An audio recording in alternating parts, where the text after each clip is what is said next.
제발 한 골만. 반칙. 그렇지. 제발. 제발. 제발.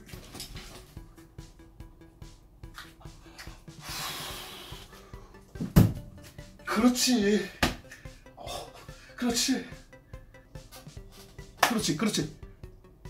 반칙.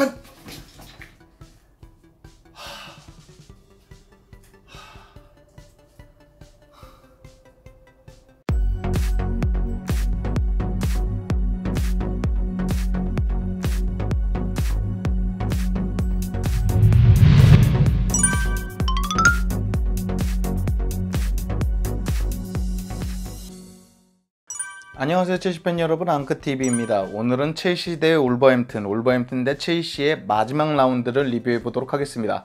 드디어 한 시즌이 끝이 났네요. 제가 리그가 시작되기 전부터 이 앙크TV를 시작해서 7월 28일 날 시작을 했는데, 감회가 새롭네요. 어쨌건 첼시는 챔스를 나가면서 4위로 끝이 났다라는 거, 레스터가 한 골 더 먹히고 그걸 보면서 지금 리뷰를 찍기 시작했기 때문에요. 어떻게 끝날지 모르겠지만 그렇게 끝났을 것 같습니다. 아무튼 첼시는 자력으로 진출을 해버렸고 첼시와 맨유가 나갔습니다. 선발 라인업 보시죠. 선발 라인업입니다. 골키퍼에는 케파 대신 카바에로가 나왔습니다. 아무래도 케파의 부진을 의식한 것 같습니다. 다음은 센터백입니다. 센터백은 3백으로 나왔고 변화가 없습니다. 다음은 윙백과 중원입니다. 중원과 윙백도 변화가 없습니다. 다음은 공격진입니다. 공격진은 플리식, 지루, 마운트가 나왔습니다. 전체적으로 그간 잘됐던 3백을 들고 나왔고 중간중간 폼이 좋지 않거나 휴식이 필요한 선수들의 로테이션이 가동됐습니다. 사실 리버풀전 아니면 웨스트햄 아니면 셰필드만 잡았더라면, 아니 비기기만 했더라면, 그 3경기 중에 한 경기만 비겼더라면 최종전을 편하게 봤을 수 있겠지만 어쨌건 최종전까지 승부를 봐야 됐습니다. 올버햄튼과 첼시는 똑같은 3백을 들고 나오면서 조금 맞대결 양상을 보여줬어요. 그리고 올버햄튼은 조금 더 소극적인 모습, 전방 압박은 강하게 가져가주면서 우리 수비, 불안한 수비를 좀 더 압박하는 느낌이었고, 우리는 역시 윙백들을 적극적으로 활용하면서 공격적으로 나왔습니다. 사실 근데 불안했어요. 왜냐면 수비에서도 계속 겹치는 모습, 그리고 알론소와 제임스가 자꾸 볼을 쉽게 내주는, 전방에서 쉽게 내주는 그런 모습도 있었고, 마운트하고 지루하고 플리식이 뭔가 안 맞는다. 특히 플리식은 자꾸 잡았다면 공이 길고, 지루도 약간 뭔가 이 울버햄튼 수비에 꽉 막혀있는 느낌?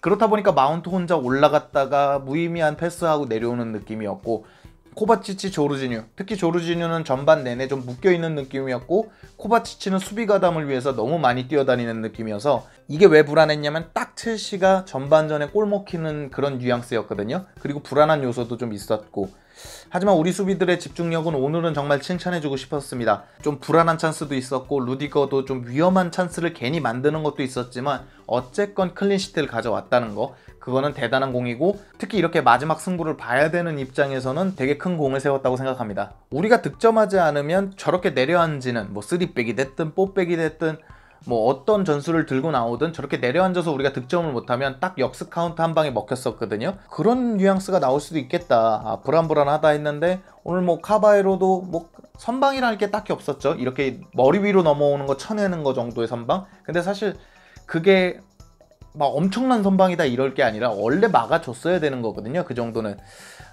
그게 불안하고 그게 대단해 보인다라는 건 조금 문제가 있다라는 생각을 합니다. 어쨌건 카바에로는 좀 안정적인 모습을 보여줬고, 아스필리쿠에타 말할 거 없고, 오늘 제임스 알론소도 좋은 모습 보여줬습니다. 특히 알론소는 칭찬하고 싶은 게 역시 3백에선 좋구나.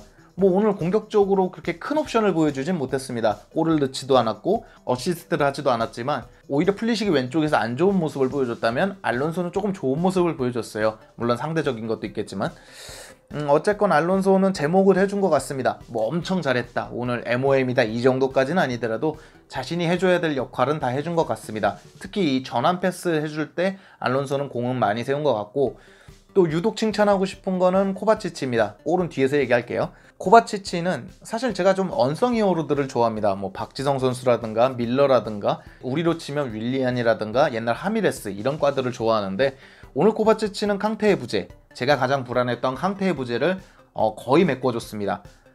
군데군데 수비 구멍 나는 곳을 메꿔주면서, 그리고 본인도 공격적으로 올라가주고, 확실히 코바치치는 재능이 여러 가지 있구나, 수비 가담 나쁜 거 아니고 오늘 보셨지 않습니까? 수비 가담 나쁘지 않고 공격적으로 탈압박 올라가는 거 스탯만 좀 못 쌓은다 뿐이지 한 자리 경쟁 정도는 충분히 가능하겠구나. 재능이 많으니까 그런 생각도 해봤고 이제 마운트 골을 얘기하자 그러면 우리가 사실 필드 골이 안 나오면 프리킥 골이라도 나와야 되거든요. 근데 사실 프리킥 골은 선수의 개인 기량이거든요. 킥력이 좋아야 되고 또 이제 정확도도 높아야 되고 약간 저는 보너스라고 생각을 합니다. 물론 그런 프리킥을 잘 차는 선수도 첼시가 계약한 선수니까 첼시가 그런 선수를 데리고 있다는 것만으로도 첼시의 전술인 거죠. 첼시가 그런 능력을 보유하고 있는 거지만 어쨌건 프리킥은 약간 5대5 들어갈 수도 있고 안 들어갈 수도 있고 프리킥 안 들어갔다 우리가 뭐라 그럴 수 없잖아요. PK처럼. 그것처럼 알론소가 됐든 마운트가 됐든 한 골만 넣어줘라 했는데 진짜 우리가 약간 케빈 데브라이너한테 먹혔을 때처럼 정말 멋있게 잘 넣었습니다.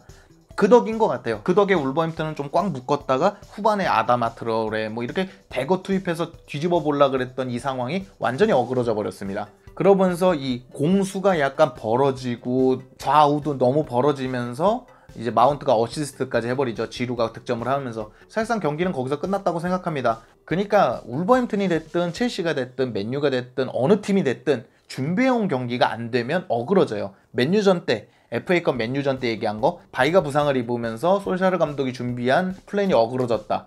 첼시가 이겼지 않습니까?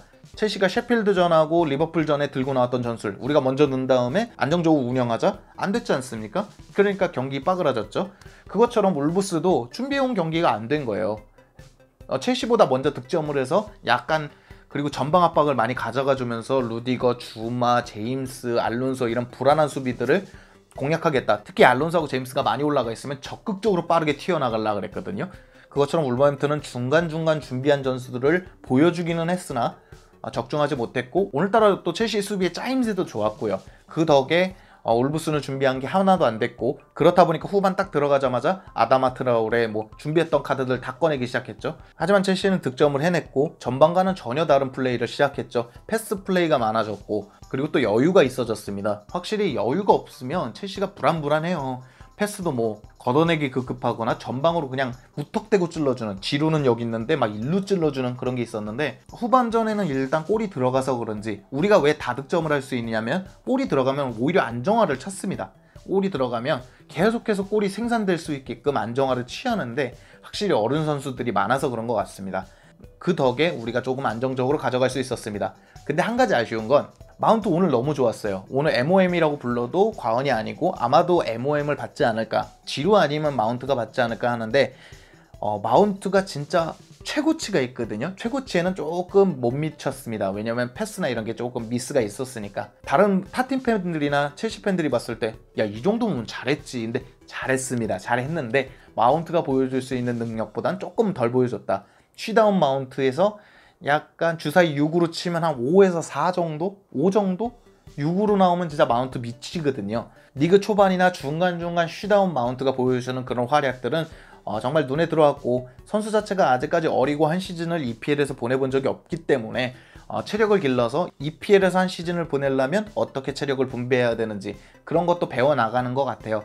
확실히 선수 자체도 그런 걸 배워나가면 월클로 클 수 있다. 메시가 품질 보증하지 않았습니까? 믿고 기다리면 될 것 같습니다. 다만 우리도 그렇게 잘한 경기는 아닙니다. 전반을 놓고 보면 7개의 슈팅을 했는데 유효 슈팅이 2개밖에 안 되고요. 울브스가 11개의 반칙을 했는데 우리도 10개나 될 정도로 치열하다 그러면 치열할 수 있는데 카드를 조심해야죠. 암만 최종전이라 그래도 꼭 이럴 때 하나 퇴장당하면 우르르 무너지거든요. 그것처럼 조심해야죠. 아다마 트라오레는 후반전에 바로 투입이 됐고 사실 아다마 트라오레에 대해서 많이들 기대하시더라고요. 약간 황소 같은 드리블이 있고 약간 직선적인 드리블러의 매력이 있죠. 실제로 오늘 아다마 트라오레는 좀 혼자 몰고 들어가는 그런 것도 있었고 황소처럼 단단한, 제가 아킨페나 이후로 이렇게 단단한 선수는 오랜만에 보는 것 같은데 아킨페나보다는 능력이 메스 위죠. 확실히 아다마 트라오레는 좋은 선수지만 사실 B클럽에 어울리는 선수까지는 아닌 것 같습니다. 그런 얘기를 왜 할 수 있게 됐냐면 뭐 아다마 트라오레가 나쁘다라는 게 아니라 약간 선수가 아자르과가 아니에요. 그러니까 B클럽에 어울릴 만한 드리블러가 아닙니다. 아다마 트라오레가 65분에 들어가는 거에서 아자르하고 아다마 트라오레는 다릅니다. 물론 아자르 같은 드리블러만 꼭 먹히고 아다마 트라오레 같이 직선적이고 좀 파괴적인 드리블러는 꼭 안 먹히냐? 그건 아닌데 우린 이미 플리식을 좀 갖고 있거든요. 플리식은 아자르보다 조금 직선적이지만 이타적이고 좀 더 빠르고 좀 더 날카롭게 들어간다 그래야 되나요? 그런 거면 묵직하게 직선적이잖아요, 아다마 트라오레는. 근데 사실 65분에 좀 드러난 것 같습니다. 아자르는 드리블로 들어가도 내가 안 될 걸 대비해서 우리 선수들의 위치를 좀 봅니다. 그리고 이타적으로 내주는 것도 있고, 그래서 아자르는 스탯으로만 말할 수 없는 선수라는 평가가 있잖아요. 근데 아다마 트라오레는 이 골 라인까지 그냥 직접적으로 들어가려다가 공 소유권을 잃어버립니다. 그거는 되게 문제가 있었던 것 같아요. 아예 울버햄튼 선수들이 없었으면 모르겠는데 확인도 안 하고 직진만 하고 들어가는 느낌이 있었거든요. 물론 그런 게 완전히 내려앉은 템백을 뚫을 때 도움이 될지는 모르겠지만 전체 리그로 봤을 때 그리고 팀으로 봤을 때 그렇게 엄청난 플러스가 되느냐? 그건 아닌 것 같습니다. 저는 오히려 윌리안 같은 선수가 더 좋을 것 같아요. 사실 칭찬해야 되는 선수는 마운트하고 지루죠. 득점을 해내면서 첼시가 챔스를 나갈 수 있게 만든 장본인들입니다. 하지만 제가 칭찬하고 싶은 건 앞서 말한 코바치치 그리고 주마입니다. 주마는 확실히 우리의 불안한 수비에서 공중볼이라도 담당해주는, 그리고 주마는 약간 언제부턴가 패스도 좀 살아나는 느낌이고 뒤에서 안정감도 조금 살아나는 느낌입니다. 루디거가 오늘 실책이 좀 있기는 했지만 주마는 그렇게 눈에 확 띄는 실책까지도 하지 않으면서 확실히 주마가 지금 우리 센터백 라인에서는 제일 폼이 좋구나. 전체적으로 뭔가 아쉽죠. 주마는 좀 더 패스가 좋았으면 좋겠고 가끔 가다가 큰 실수하는 게 없었으면 좋겠고, 루디거는 폼이 왜 이렇게 됐는지 모르겠고 자꾸 에이전트에만 전념하는 것 같고, 텐세는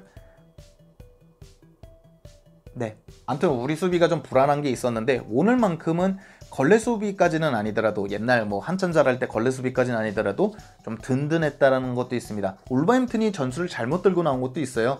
왜 이런 전술을 들고 나왔는지. 저는 오히려 아다마 트라오레나 본인들이 누누 감독이 준비했던 적극적인 공격이 되는 선수들을 투입해가지고 첼시를 그냥 전반에 무너뜨리는 게 나았다. 왜냐면 재개 이후로 경기들 보면 전반이 후반보다 무조건 안 좋습니다. 거의 그래요. 거의. 설사 득점이 있는 전반이라도 좀 불안했는데 오늘은 울버햄튼이 조금 소극적이라 그래야 되나요? 아다마 트라오레, 그러니까 자신들이 비장의 무기라고 생각했던 아다마 트라오레가 있었으면 전반에 꺼내 들었어야 되는데 요건 누누 감독의 전술상 실책이 아닌가 그런 생각을 합니다. 어쨌건 감독을 좀 연계해서 보자 그러면 램파드 감독은 초과 달성을 해냈다.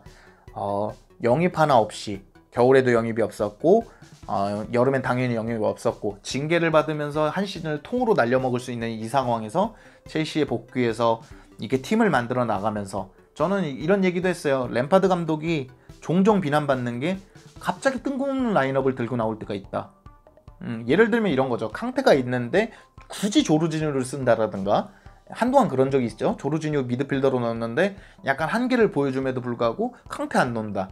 또 캉테를 놨을 때 박스 투 박스로 놨을 때 불안한 게 있었거든요. 승률이 너무 낮다. 승률이 너무 캉테가 나올 시에는 완전히 경기가 빠그라진다. 이런 얘기가 있었는데 이게 시즌을 지나면 지날수록 그런 얘기들을 다 수용하면서 결국 캉테는 또 수비형 미들에 돌아오고 결국에는 3위까지 차지하는 기염을 토해냈습니다.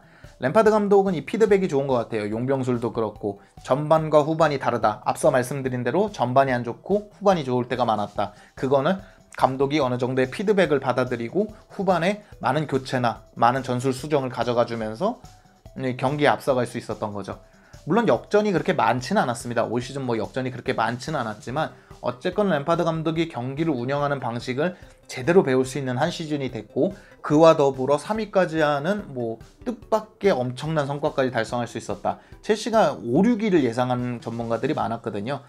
그런데 4위를 하면서 챔스에 나가게 됐습니다. 베르너, 오게 된다면 하베르츠, 지에으, 이렇게 이제 앞으로도 영입될 선수들을 기대할 수 있게 하는 챔스가 되지 않을까, 이런 생각도 합니다. 개인적으로 마지막으로 하고 싶은 말은 이제 램파드 감독의 첼시 그리고 솔샤르 감독의 맨유가 진출하게 됐습니다. 제가 이제 비시즌 9월 전까지는 이제 다른 팀들도 좀 다뤄볼 건데요. 제일 먼저 다루고 싶은 건 맨유입니다. 퍼거슨 감독의 맨유, 그리고 로만 시대가 열리면서 첼시와 우승 각축전을 벌리기도 했고 한동안은 챔스 경쟁도 했고 올 시즌도 챔스 경쟁을 했는데 한 15라운드 정도 챔스 경쟁했죠. 리그 중단되기 전까지 맨유가 빠르게 치고 올라오면서 레스터 거의 15점 차이 났었는데 그걸 뒤집어내지 않았습니까? 맨유의 그 저력만큼은 인정해주고 싶다. 타팀 팬이 이런 얘기를 하면 맨유도 기분 나쁠 수 있겠지만 맨유 팬들도 기분 나쁠 수 있겠지만 사실 첼시 팬이 봐도 맨유의 그 저력은 박수 쳐줄 만하다. 브루노 페르난데스가 들어오고 포그바가 살아나면서 맨유의 활약이 두드러졌다 이런 생각을 합니다. 첼시와 더불어 레스터가 나가든 맨유가 나가든 그렇게 중요하지 않았습니다. 맨유가 나간다고 해서 챔스에서 첼시하고 붙는 것도 아니고 당장 레스터도 마찬가지고요. 누가 나가든 좋은 팀이기 때문에 첼시 팬 입장에선 큰 생각이 없었지만 첼시의 진출이 확정되고 맨유의 진출이 확정됐습니다. 맨유 팬들 정말 축하드리고요. 맨유도 더 좋은 경기, 다음 시즌이 기대되는 그런 모습을 보여줬으면 좋겠습니다. 이렇게 어떻게 보면 역사상 가장 길었던 시즌이 끝이 났습니다. 리그 중단이라는 초유의 사태가 벌어지면서 첼시도 조금 쉴 수 있는 기회, 어떻게 보면 쉴 수 있는 기회, 어떻게 보면은 리버풀하고 에버튼을 잡으면서 흐름을 탈 때 딱 끊겨버려서 조금 아쉽기도 했지만 첼시가 이렇게 챔피언스 리그를 나가면서 유종의 미를 거뒀다. 아직 활용정점은 찍지 못했죠. FA컵 결승이 남았고 챔피언스 리그도 남았습니다. 챔피언스 리그는 조금만 나중에 생각하고요. FA컵을 보면 첼시가 FA컵에서 꼭 성적을 냈으면 좋겠습니다. 아스날 팬들 입장에서는 어차피 첼시 챔스 나가는데 유로파 때하고 똑같죠. 어차피 챔스 나가는데 유로파 우리 줘라 이런 식으로 하실 수 있겠지만 램파드 감독의 첫 우승이라는 그런 타이틀이 있기 때문에 우리의 동기부여도 적지 않다고 생각합니다. 어쨌건 아스날과 멋진 경기를 펼쳐서 아스날한테도 첼시한테도 좋은 추억이 되는 그런 경기가 됐으면 좋겠습니다. 오늘 영상은 여기까지고요. 첼시가 챔스에 진출했다는 얘기를 전해드리면서 오늘 영상을 마무리하도록 하겠습니다. 당신의 구독과 좋아요를 기다리겠습니다. 감사합니다.